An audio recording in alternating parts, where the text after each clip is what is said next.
knee and a grip on the heel. That's a broken leg. You can find that from a trillion different places, okay?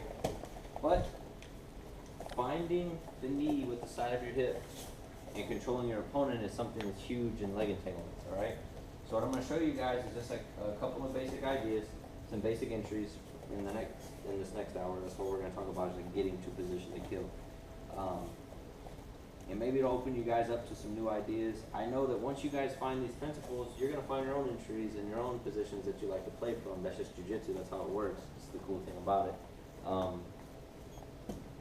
So my goal in the next hour is to just open you guys' mind up to as many different angles and ideas and possibilities as possible, and then give you guys a good foundation to go out and just develop your own set of like entanglements and things like that.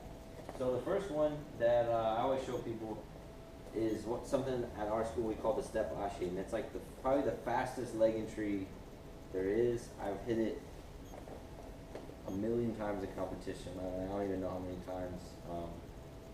It's one of those ones where like you can go from nothing to breaking the leg in like 2 seconds. You know what I mean? So essentially, I'm going to be passing the guard. So it's going to be a leg entry from the top position. Entries to leg entanglements and sweeps and things of that nature they're all based on inside control. So Tori would be in inside control if she has this. Notice this is the inside control. So she has limitless leg lock entry options right here.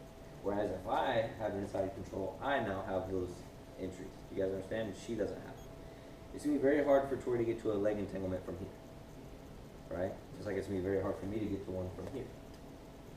So essentially what I'm looking to do is just step inside the guard. If I can step in here, then I have a pretty easy path to several different leg entanglements, you know? So the very first one that I try to teach is the step ashi. So we go here, boom. Notice that my toes are pointed towards this front leg. I'm not stepping in like this. The reason I'm not stepping in like this is this is not good for my base. She can manipulate me really easy if she has a direct line with my knee. Does that make sense? The single leg's gonna be pretty easy for her. She could low single me just from right here if she wanted to. A lot of bad things can happen to me right here. Another reason is if you guys are doing these types of positions in an MMA context and your opponent is here and there's like an up kick type of situation, if you step straight in like this, you're stepping into up kicks. Whereas if you guys step in from an angle, you can keep distance and still have that inside position that you were looking for. You guys understand? It's also easier for me to get away from her entanglements. It's a lot harder for her to play like a spiral type of guard or a deli hiva, you know what I mean, if I'm here, than if I'm here, is giving her whatever kind of hook she wants. Alright, so there's like a lot of advantage to stepping in sideways. It seems like a really small detail, but that will change your game entirely. So we step in. Notice that my toe is pointed towards this leg. Okay, so this is the first leg we're going to attack. This is our step ashi. One hand's going to go around that knee like I showed you guys before. Boom. The other hand's going to go to the ankle here. Monkey grips, no thumbs. Alright? Now, listen guys. There are a lot of grips in leg entanglements. Like a lot of grips. There's like over grips. There's, you know, vice grip type positions. There's over hooks, under hooks, weaving hooks. You know, there's a million different ways to grab a leg.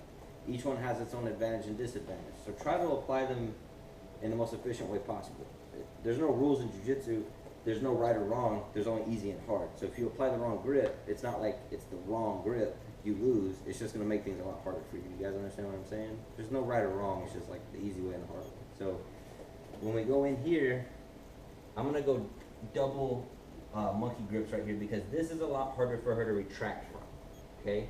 This is very easy to retract from. You see how she just pulls her leg right out of there?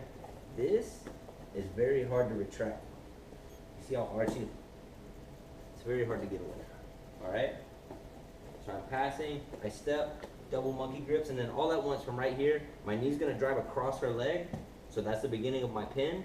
And then I'm going to throw my wrapping hook in and seal the deal right there. Alright? So here, step, catch, pin, ashi.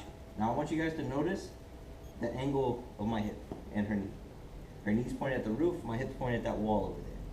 I'm ready for a heel hook. Notice where her heel is too. Her heel isn't here just by chance. Her heel is here because I turned her knee. They're connected, remember?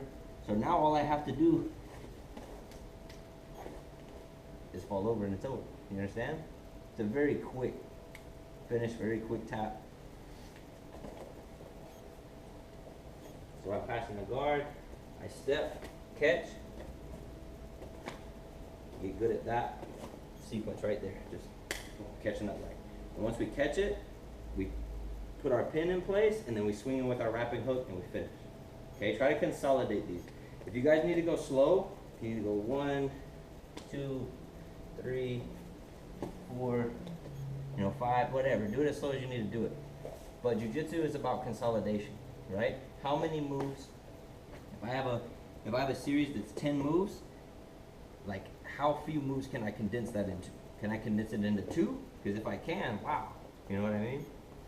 But if it takes me 10 movements, then I'm going to be slow, and most likely I'm going to have a problem somewhere along the way. You guys understand? It's the difference between feeling a setup coming a mile away and then feeling like you just got snatched up.